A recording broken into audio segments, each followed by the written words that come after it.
नमस्कार दोस्तों। डेट आज की देखो 26 जनवरी 2026 है। स्वागत है आपका एटोरियल डिस्कशन में। और सबसे पहले आप सभी को हैप्पी रिपब्लिक डे। देखो आज इस गणतंत्र दिवस के मौके पे ना सिर्फ एक चीज़ मैं आपको बोलना चाहता हूँ। आप जो प्रिपरेशन कर रहे हो ना, ये प्रिपरेशन देखो एक बड़े पर्पज़ का हिस्सा होना चाहिए। ये तैयारी सिर्फ आपके लिए नहीं है, ये तैयारी देखो दिल से बोल रहा हूं उस किसान के लिए है जिसको ये लगता है मेरे को मेरी मेहनत का उचित दाम नहीं मिल रहा है, मजबूरी में किसानों को सुसाइड करना पड़ता है। आपकी ये तैयारी उन बच्चों के लिए है जो आज़ादी के इतने वर्ष बाद भी शिक्षा नहीं हासिल कर पा रहे हैं, जिनको मजबूरी में चाइल्ड लेबर करना पड़ता है। तो आपकी ये जो तैयारी है देखो समाज के लिए है, भारत के लिए है। प्रियम्बल में ये लिखा हुआ है ना, we the people of India. उस वी में बस ये याद रखना आप भी आते हो।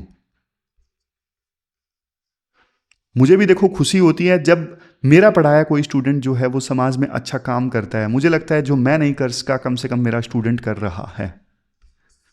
तो बात देखो ये नहीं है कि बन गए ऑफिसर, लेकिन ऑफिसर बन के आप उस पोस्ट को कितना ज़्यादा सुशोभित कर रहे हो, उस चीज़ की वैल्यू है। ये बात हमेशा याद रखना। 3 इश्यूज आज हम डिस्कस करेंगे। कौन से 3 इश्यूज आज हम डिस्कस करेंगे? सबसे पहले आर्टिकल डिस्कस करेंगे डोनरो डॉक्ट्रिन से संबंधित। 1-2 आर्टिकल हमने पहले भी डिस्कस किए हैं, लेकिन थोड़ी डायमेंशंस आज वाले आर्टिकल में नहीं है। ये बीच वाला आर्टिकल है द हिंदू में बड़ा सा, ये डिस्कस करेंगे। फिर दूसरा आर्टिकल बिगर स्कूल्स बेटर स्कूल वाला, ये डिस्कस करेंगे। तीसरा आर्टिकल द हिंदू का ही है, गवर्नर के एड्रेस से संबंधित, ये भी डिस्कस करेंगे। एक यूएई वाला आर्टिकल है, ये हम ऑलरेडी डिस्कस कर चुके हैं, ज़्यादातर पॉइंट्स रिपीट हैं।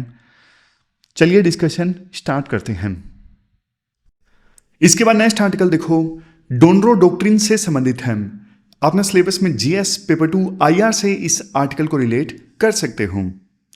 इस आर्टिकल में देखो हम ये सारे जो एस्पेक्ट्स हैं कवर करेंगे। डोनरो डॉक्ट्रिन की डेफिनेशन क्या है, क्या कंटेक्स्ट है, और कैसे इसको न्यू कोलोनिज्म फ्रेमवर्क से रिलेट किया जा रहा है। रेजीम मैनेजमेंट और रेजीम चेंज दोनों में क्या डिफरेंस है, ये सारे एस्पेक्ट्स हम डिस्कस करेंगे। लेकिन सबसे पहले फर्स्ट थिंग फर्स्ट, शुरुआत में देखो राइटर ये बोलते हैं 15 जनवरी 2026 का दिन आप याद करो। 15 जनवरी 2026 को क्या हुआ था? वाशिंगटन डीसी में ना वो महिला थी जिसको इस बार नोबेल पुरस्कार मिला था शांति के लिए। उनका नाम था मरिया कोरिना मचादो। लेकिन देखो इन्होंने ना अपना नोबेल पुरस्कार ट्रंप को दे दिया, यूएस के राष्ट्रपति को दे दिया, ये बोलते हुए कि वेनेजुएला में असली जो पीस है वो ट्रंप लेके आए हैं, तो मेरे नोबेल पुरस्कार के जो असली हकदार हैं वो ट्रंप हैं। ये एक तस्वीर है, सिनेरियो 1। लेकिन आप दूसरा सिनेरियो देखिए। वेनेजुएला की राष्ट्रपति कैराकस, वहां पे यूएसए के सीआईए के डायरेक्टर जो हैं जॉन रेडक्लिफ, उन्होंने पुराना जो रेजीम था ना, मतलब मडरो, जिनको यूएस ने एब्डक्ट कर लिया, किडनैप कर लिया एक ऑपरेशन चला के, उस रेजीम में जो नंबर 2 पर थी ना, जो वाइस प्रेसिडेंट थी डेल्सी रोड्रिगीज, इनके साथ में मुलाकात की यूएसए की सीआईए के डायरेक्टर ने। समझ रहे हो, ये मदुरो के कार्यकाल में ना वाइस प्रेसिडेंट थी, तो इनके साथ यूएस के सीआईए के डायरेक्टर मिल रहे हैं। और ट्रंप ने बल्कि इनको यानी रोड्रिगीज को बोल दिया ये टेरिफिक पर्सन है। तो मतलब देखो कुछ लोगों को तो ये समझ में नहीं आया, जिस राष्ट्रपति को ट्रंप ने अबडक्ट करवाया वेनेजुएला से, अब उसी की सरकार में जो नंबर 2 पर हैं उनकी यूएस तारीफ कर रहे हैं। ये कैसे पॉसिबल है? इसके पीछे देखो एक गहरी सोच छुपी है जो राइटर बताते हैं। राइटर कहते हैं देखो 1823 में ना एक डॉक्ट्रिन आया था, मोनरो डॉक्ट्रिन। इस डॉक्ट्रिन का मतलब ये था कि जो लैटिन अमेरिका है ना, यानी साउथ अमेरिका, वो यूएसए का बैकयार्ड है, यूएसए का पिछवाड़ा है। और यूरोप के जो देश है ना, उनको दूर रहना है साउथ अमेरिका से। अगर यूरोप के देश साउथ अमेरिका में इंटरफेयर करेंगे तो ये चीज यूएसए बर्दाश्त नहीं करेगा। तो ये चीज थी मोनरो डॉक्ट्रिन। अब नया ट्रंप डॉक्ट्रिन लेके आए हैं डोनरो डॉक्ट्रिन। अब ये जो डोनरो डॉक्ट्रिन है ना, इसमें डोनाल्ड ट्रंप का तड़का है। ये डॉक्ट्रिन थोड़ा मॉडर्न है, थोड़ा ट्रांजैक्शनल है। ट्रांजैक्शनल कैसे है मैं आपको बताता हूं। देखो, सोच वही है कि साउथ अमेरिका में कोई भी दूसरा देश इंटरफेयर नहीं करेगा। पहले ये यूरोप तक सीमित थी, लेकिन अब इवन रशिया चाइना की इंटरफेरेंस भी यूएसए बर्दाश्त नहीं करेगा साउथ अमेरिका में। लेकिन ये अलग कैसे है वो इंपॉर्टेंट है। अलग देखो ऐसे है, आप दो चीजों के बीच में डिफरेंस समझिए। एक देखो रेजिम मैनेजमेंट और दूसरा है रेजिम चेंज। जो ये नियोकॉन्स थे ना, बुश, ओबामा, ये क्या करते थे? इन्होंने देखो इराक में अटैक किया, अफगानिस्तान में अटैक किया। ये क्या करते थे? वहां पे अटैक करते, सरकार गिरा देते, पूरी आर्मी को खत्म कर देते, फिर अपनी पपेट गवर्नमेंट लगा इस्टाब्लिश करते और ये बोलते कि हम इराक में, हम अफगानिस्तान में नेशन बिल्ड कर रहे हैं, हम डेमोक्रेसी लेके आए हैं। ये सारी चीजें की जाती इनके द्वारा, बुश के द्वारा, ओबामा के द्वारा। लेकिन जो ट्रंप है ना, वो है प्योरली ट्रांजैक्शनल, वो है प्योरली बिजनेसमैन। वो कहते हैं भाई सीधी बात, नो बकवास, हमें चाहिए वेनेजुएला के रिसोर्स, हमें कोई मतलब नहीं है वहां पे डेमोक्रेसी स्टैब्लिश करने से, हमें कोई मतलब नहीं है कि वहां पे हम नेशन बिल्ड करें। हम चाहते हैं जैसा सिस्टम चल रहा है चलता रहे, कोई दिक्कत नहीं है, लेकिन वो सिस्टम हमारा साथ दे, वो यूएसए का साथ दे, यूएसए के इशारों पर चले। हमें चाहिए वेनेजुएला का तेल, दूसरे रिसोर्सेज। अगर पुरानी सरकार में जो नंबर 2 पे थी रोड्रिगीज, वो भी हमें रिसोर्सेज दे देती हैं तो हमें कोई फर्क नहीं पड़ता, हम कुछ चेंज नहीं करेंगे। तो ये है ट्रंप का नया डोनरो डॉक्ट्रिन, जो कि रेजिम मैनेजमेंट में विश्वास रखता है, रेजिम चेंज करने में विश्वास नहीं करता। दोनों चीजों में फर्क समझ गए ना? रेजिम चेंज मतलब सब कुछ चेंज कर दो, सरकार गिरा दो, आर्मी खत्म कर दो, डेमोक्रेसी लेके आओ। ट्रंप कहते हैं भाई इतना झंझट कौन पाले, पुरानी सरकार का जो लीडर है वो हमारी बात नहीं मानता था, उसे उठवा लो और उसी सरकार में जो नंबर 2 पे हैं उसको हमारे पक्ष में कर लो, वो हमारा साथ दे, बात खत्म। क्यों इतना तामझाम करना? लेकिन देखो ये गलत है। गलत कैसे है? घाना के ना एक लीडर थे, क्वामे नक्रुमा। इन्होंने ना 1965 में ना एक बात बोली थी। देखो कॉलोनिज्म में क्या होता था, कॉलोनिज्म में आपको याद होगा जैसे ब्रिटेन जैसे लोग थे, ब्रिटेन जैसे देश थे, उन्होंने हमारे देश को गुलाम बनाया। वो यहां पर आए हमारे देश में, हमारी इकोनॉमी को, हमारी पॉलिटी को वो डायरेक्ट कंट्रोल करते थे ब्रिटेन वाले। लेकिन उस समय वो जो सिस्टम था वो था कॉलोनिज्म। लेकिन आज नियो कॉलोनिज्म का दौर है। नियो कॉलोनिज्म में क्या होता है, देखने में ऐसा लगता है कि सामने वाला देश स्वतंत्र है, इंडिपेंडेंट है। देखने में लगता है उस देश का अपना झंडा है, अपना राष्ट्रगान है, अपना संविधान है, ऐसा लगता है कि वो देश स्वतंत्र है, इंडिपेंडेंट है।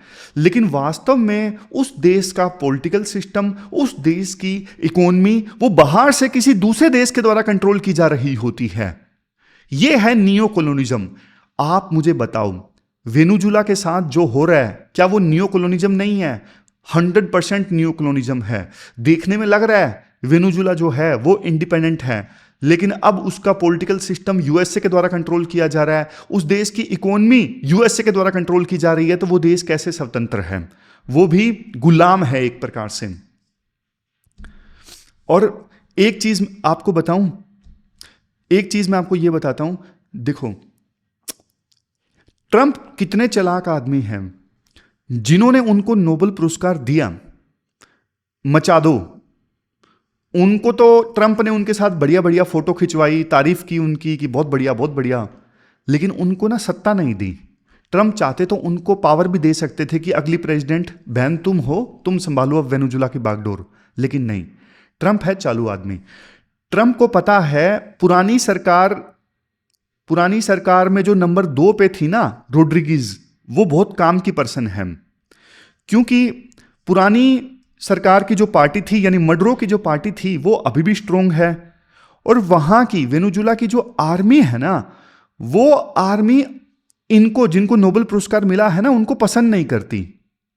तो पुरानी सरकार में जो नंबर 2 पे थी ना रोड्रिगीज, वो अभी भी बढ़िया स्टेबिलिटी स्टैब्लिश कर सकती हैं जो कि नोबेल पुरस्कार विजेता अपोजिशन की लीडर नहीं कर पाती। इसलिए अपोजिशन की लीडर को ट्रंप ने सत्ता नहीं दी, बस तारीफ कर दी बुला के व्हाइट हाउस में कि बहन तुमने बहुत संघर्ष झेला है, चलो नोबेल पुरस्कार मुझे दे दो, बात खत्म। ये सब कुछ हुआ।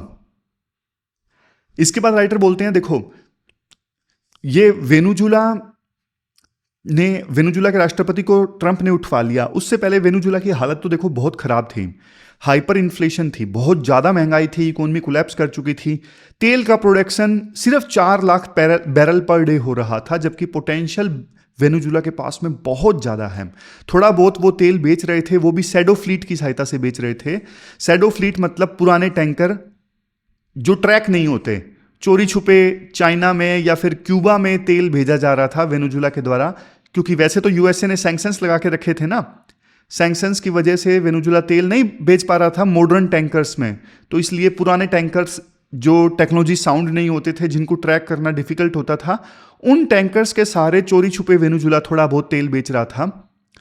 और लेकिन अब चूंकि वेनेजुला के ऊपर इनडायरेक्ट कंट्रोल यूएसए का आ गया है, तो इवन उन टैंकर्स के थ्रू चाइना को जो ट्रेड है वो बंद हो गया है। और चाइना और रशिया बड़ी बड़ी बातें तो देखो इन्होंने की कि हाँ भाई मल्टीपोलर वर्ल्ड ऑर्डर इस्टेब्लिश करना है, यूएसए की नहीं चलनी चाहिए, ये वो सारी चीजें। लेकिन जब वेनेजुला के राष्ट्रपति को उठवाया यूएसए ने, तो चाइना और रशिया ने कुछ नहीं किया, ज्यादा रसिस्ट इन्होंने किया नहीं और चुप हो गए, ये बैठ गए। तो आप बताओ वास्तव में वर्ल्ड क्या मल्टीपोलर है? नहीं है। सारी पॉलिसीज, सारे नियम, सारी कन्वेंशंस, सारे इंटरनेशनल रूल्स छोटे देशों के लिए है। यूएसए जैसा देश कुछ भी करे, इनको रोकने वाला कोई नहीं है। अब यूएसए कैसे इनडायरेक्टली वेनेजुला की इकोनॉमी को कंट्रोल करेगा? वेनेजुला को अलाउ किया जाएगा कि आप तेल बेच लो अब, लेकिन तेल बेचने से जो पैसा आएगा वो वेनेजुला को डायरेक्ट नहीं मिलेगा, वो कतर के अकाउंट में जमा होगा। कतर में अकाउंट खुलेगा वेनेजुला का, वहां पे जमा होगा वो पैसा, और वेनेजुला उस पैसे का इस्तेमाल कर सकता है यूएस की अप्रूवल के बाद ही। तो सोच के देखो। और वेनेजुला इस पैसे का इस्तेमाल करेगा सिर्फ अमेरिकन मैन्युफैक्चरर से सामान खरीदने के लिए। भाई ये तो डायरेक्ट गुलामी हो गई, समझ गए? यूएस की कंपनी सिर्फ इन्वेस्ट कर सकती हैं वेनेजुला में, शेवरॉन जैसी बाकी कंपनीज अभी इन्वेस्ट नहीं कर सकती। तो ये तो डायरेक्ट कंट्रोल कर लिया यूएस ने वेनेजुला को। और देखो वैसे एक बात बोलूं, राइटर बोलते हैं इवन ना वेनेजुला का जो तेल है ना वो एक्स्ट्रा हैवी क्रूड है वेनेजुला का। तो इसको एक्सट्रैक्ट करना, रिफाइन करना ना बहुत ज्यादा एक्सपेंसिव होता है, समझ गए? और इवन अगर तेल सस्ता रहा और वेनेजुला के तेल को रिफाइन करने में, एक्सट्रैक्ट करने में इतना ज्यादा खर्चा आता है, और तेल अगर मान लो इतना ज्यादा सस्ता रहा तो इवन यूएसए की कंपनीज को फायदा नहीं होगा, तो फिर इन्वेस्टमेंट करने का फायदा ही नहीं होगा। तो इसलिए ग्लोबल प्राइसेस अगर हाई है ना, तभी वेनेजुला के तेल को रिफाइन करने में, एक्सट्रैक्ट करने में फायदा है, अदरवाइज नहीं। इवन अगर ऐसा रहा तो यूएस फिर मजबूरी में अलाउ कर देगा वेनेजुला को कि आप अपना तेल जो है चाइना, इंडिया को बेच लो, ताकि ऑयल का कम से कम फ्लो तो होता रहे। लेकिन अब देखो ग्लोबल साउथ के लिए ना कुछ लेसन्स हैं जो यूएस ने वेनेजुला के साथ में किया ना, तो इसके बाद कुछ लेसन्स हैं। सबसे पहले ना अपनी इकोनॉमी को डाइवर्सिफाई करके रखो, सिर्फ तेल के ऊपर डिपेंड मत रहो। और जो आपके दोस्त हैं ना, जैसे वेनेजुला को लगता था कि चाइना रशिया मेरे दोस्त हैं, दोस्त आपके लिए लड़ेंगे नहीं, समझ रहे हैं? मतलब ये अगर देखो इन दोस्तों के इंटरेस्ट अगर नुकसान में आते हैं, कॉम्प्रोमाइज होते हैं, तो ये दोस्त आपके लिए नहीं लड़ेंगे। तो इंडिया को भी समझना चाहिए किसी दोस्त पे रिलाय नहीं होना है कि भाई अपने आप पे ही रिलाय होना है। दोस्त नाम के होते हैं, वक्त के समय काम नहीं आते कई बार। फिर कलेक्टिव एक्शन की आवश्यकता है। ग्लोबल साउथ को ना मिल के एक्ट करना चाहिए। आज वेनेजुला के साथ में ट्रंप ने ऐसा किया, कल किसी और देश की बारी आ सकती है। एक इंडिविजुअल देश यूएसए जैसे बड़े देश के अगेंस्ट खड़ा नहीं हो सकता, लेकिन सारे के सारे अगर ग्लोबल साउथ वाले देश एकजुट हो जाए ना, तो फिर यूएसए जैसे देश को दबाया जा सकता है, उसके प्रेशर को काउंटर किया जा सकता है। आजकल तो सारा देखो इसी की पावर है, वकील एकजुट हो जाते हैं। एक वकील को पीट दिया था यूपी में टोल प्लाजा पे, सारे वकील इकट्ठा हो गए। एक गिग वर्कर को, कल की न्यूज़ है, एक गिग वर्कर को पीट दिया सोसाइटी के गार्ड ने, तो सारे गिग वर्कर इकट्ठा हो गए, सोसाइटी के गार्ड भी इकट्ठा हो गए, इकट्ठा होकर दोनों में लाठी डंडे चलने लगे। ये नोएडा की खबर है कल की। तो देखो इकट्ठा होने में ही फायदा है। हम यूपीएससी एस्पायरेंट्स को भी इकट्ठा हो जाना चाहिए, है ना। तो ये पूरा आर्टिकल हमने डिस्कस किया नियो कॉलोनिज्म से संबंधित। अब चलते हैं अगले आर्टिकल की तरफ। इसके बाद नेक्स्ट आर्टिकल देखो, स्कूल्स कंसोलिडेशन से संबंधित है। आप ना सिलेबस में जीएस पेपर 2 एजुकेशन और गवर्नेंस, इवन सोशल जस्टिस से भी इस आर्टिकल को रिलेट कर सकते हो। द हिंदू का ये आर्टिकल है, टाइटल है बिगर स्कूल्स बेटर फ्यूचर। और ये सारे जो एस्पेक्ट हैं इस आर्टिकल में हम कवर करने वाले हैं। इंडिया और चाइना का कंपैरिजन स्कूल के मामले में, इंडियन प्रॉब्लम क्या है, अलग अलग राज्यों के एक्सपेरिमेंट्स, विजन क्या होना चाहिए 2035 तक।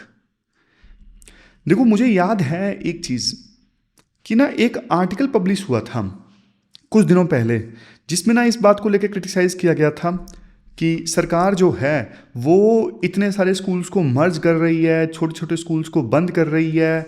इससे जो लड़कियां हैं वो शिक्षा प्राप्त नहीं कर पाएंगी, अगर घर से स्कूल दूर होगा तो पेरेंट्स भेजेंगे नहीं।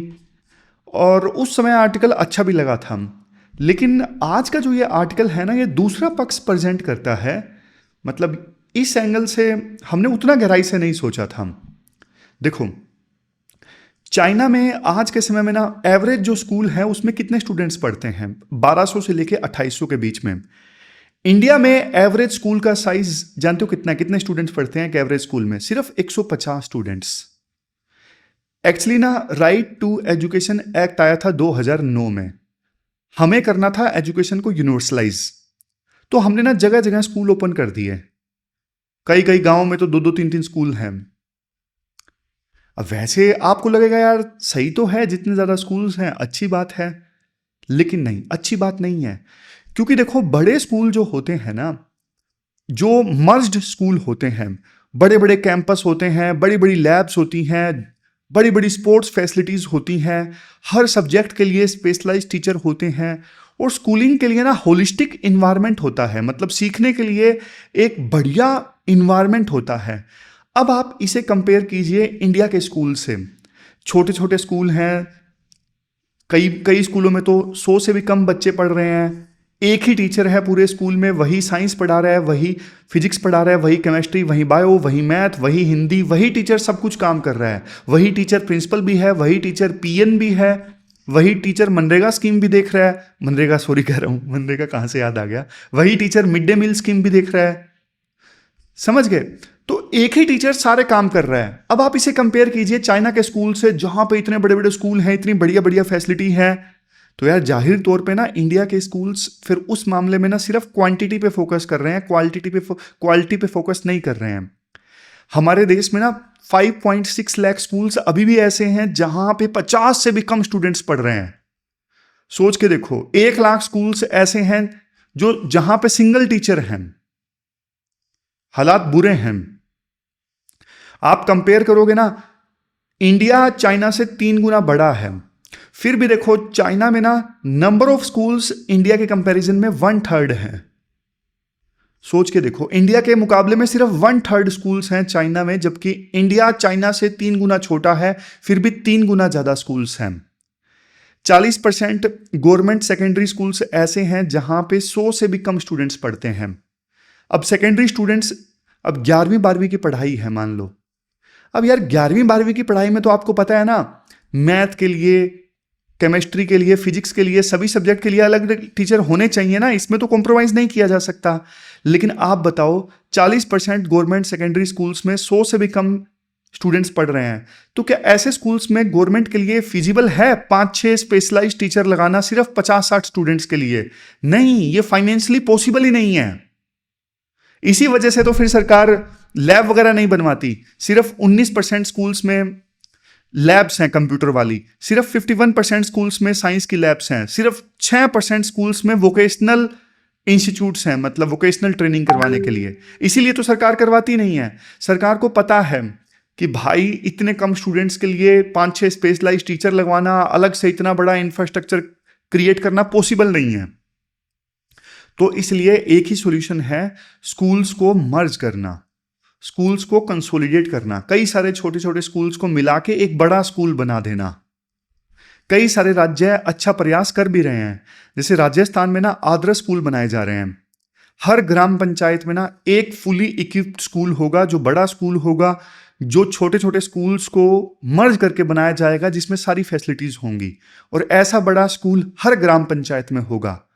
उत्तर प्रदेश में मॉडल कंपोजिट स्कूल्स वाली स्कीम है कि क्लास 1 से लेके 12 के लिए हर एक डिस्ट्रिक्ट में एक बड़ा स्कूल बनाना, जहां पे स्मार्ट क्लासरूम्स होंगे, वाईफाई होंगे, पूरा टेक्नोलॉजी होगी उस स्कूल में। मध्य प्रदेश में सीएम राइज और साथी स्कीम है, ये 36,000 छोटे छोटे स्कूल्स को मर्ज करती है ये स्कीम। कोशिश ये है हर 25-30 किलोमीटर के रेडियस में एक बड़ा वर्ल्ड क्लास स्कूल बनाना, जिसका नाम होगा महर्षि संदीपनी स्कूल्स। तो ये अच्छे अच्छे काम कुछ राज्य कर रहे हैं, उनसे संबंधित चीज हमने डिस्कस की।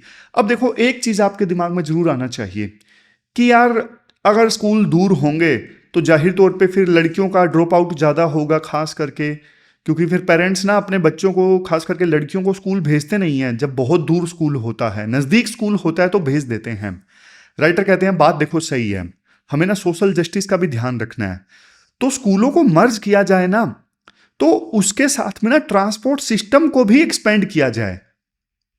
मतलब आप कई सारे छोटे स्कूल्स को मर्ज करके बड़ा स्कूल बना रहे हो, तो आप उसी के साथ में बस नेटवर्क और वैन के नेटवर्क को भी एक्सपेंड कीजिए। बड़े स्कूल में बड़ी बसेस और ज्यादा बसेस होनी चाहिए, ज्यादा वैन होनी चाहिए, और वो या तो फ्री हो या फिर अफोर्डेबल हो, बिल्कुल नाम मात्र का पैसा हो। तो ये होना जरूरी है।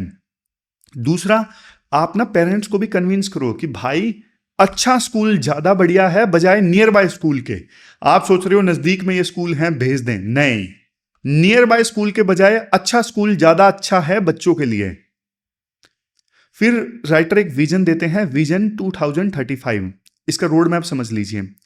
रोड मैप ये है, हर एक ग्राम पंचायत में ना, सभी राज्यों में हर एक ग्राम पंचायत में एक बड़ा केजी से लेके 8वीं तक का स्कूल होना चाहिए, और मिनिमम साइज उसमें ना पर स्कूल कम से कम 300 स्टूडेंट तो हो ही हो।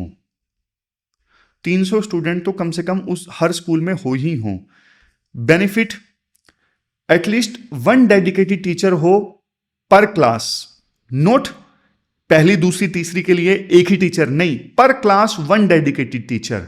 ये विजन है कि हर ग्राम पंचायत में एक बड़ा K-8 वाला स्कूल हो, जिसमें कम से कम 300 स्टूडेंट्स हो, हर एक क्लास के लिए डेडिकेटेड टीचर हो। और अगर मान लो सेकेंडरी स्कूल्स हैं 9वीं से 12वीं वाले, इनको तो ना कैरियर हब की तरह, सेकेंडरी स्कूल्स को कैरियर हब स्कूल की तरह ट्रांसफॉर्म किया जाए।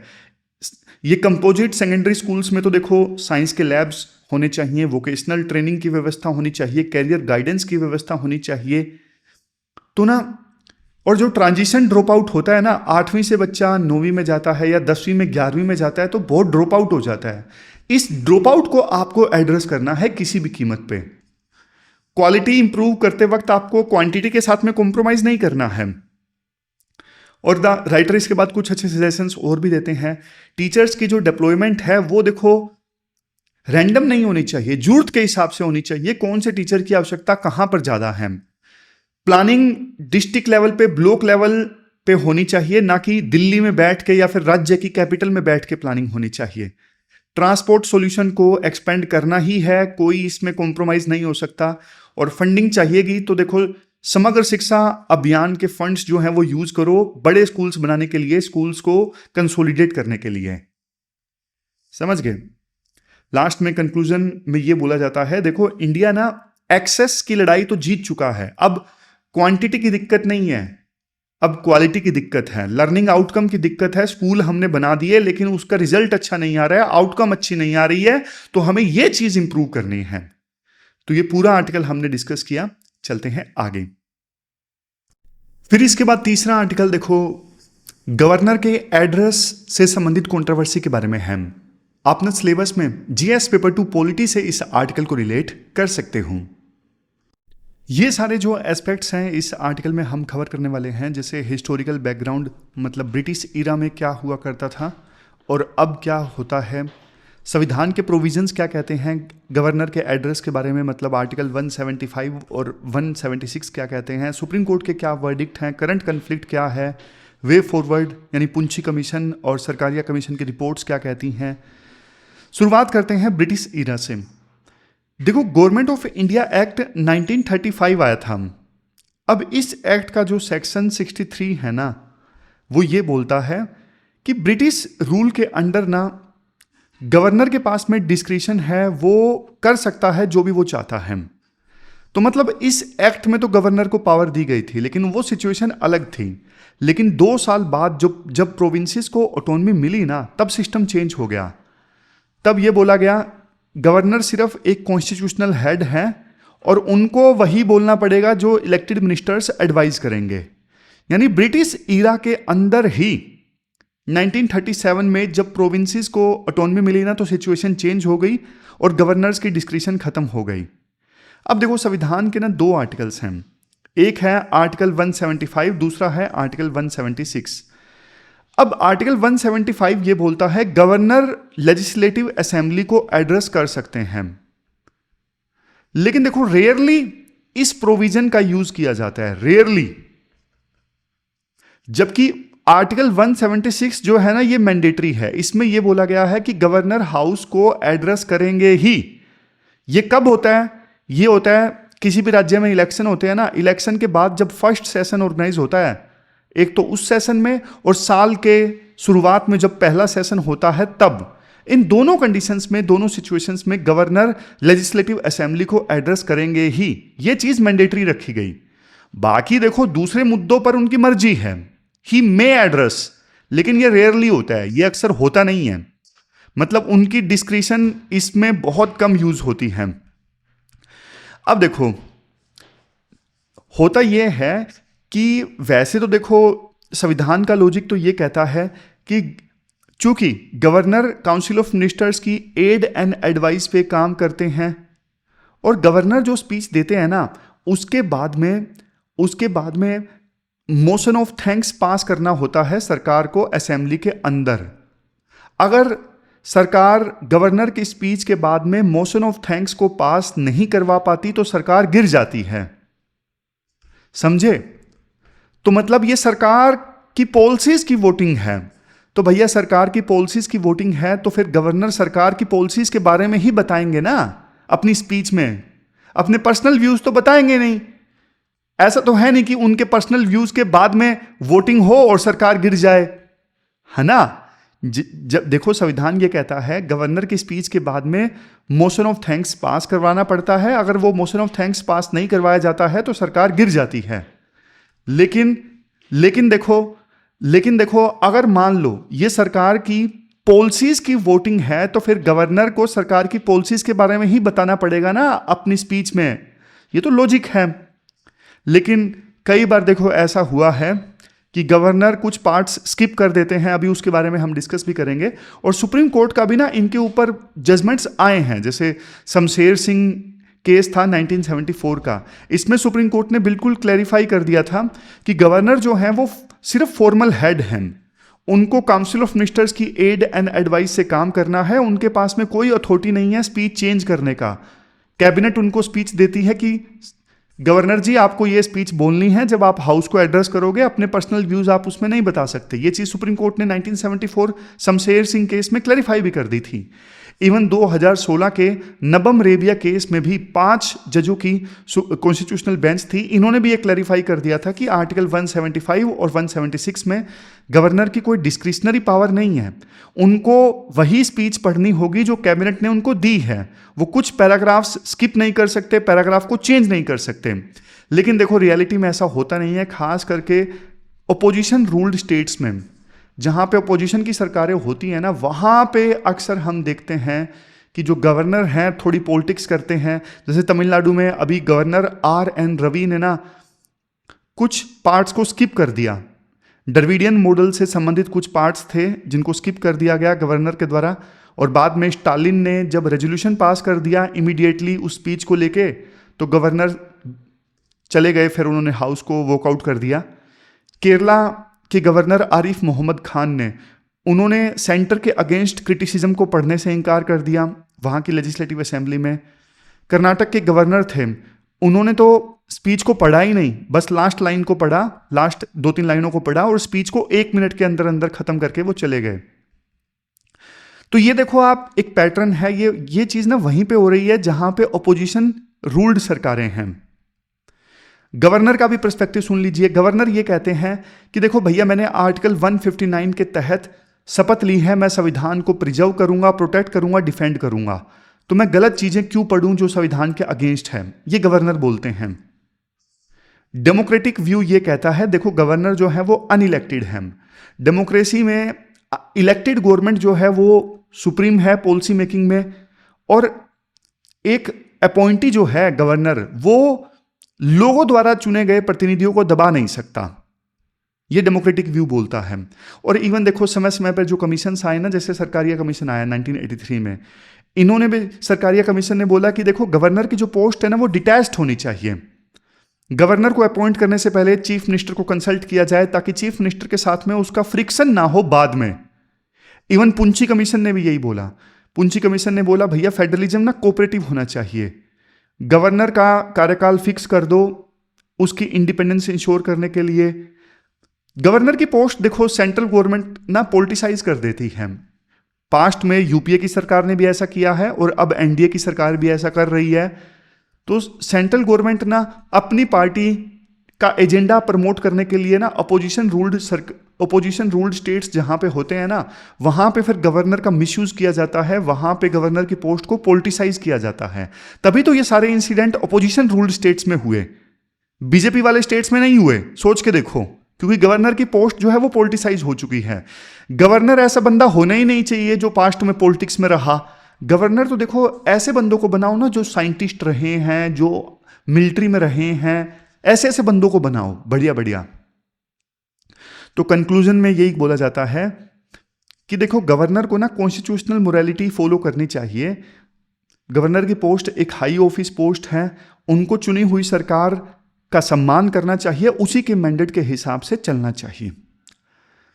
तो ये पूरा आर्टिकल हमने डिस्कस किया गवर्नर के एड्रेस से संबंधित। ये थी हमारी आज की डिस्कशन। कल मिलते हैं फिर से एक नई डिस्कशन के साथ। तब तक आप अपना ध्यान रखिए, अच्छे से पढ़िए। Thank you very much for discussion.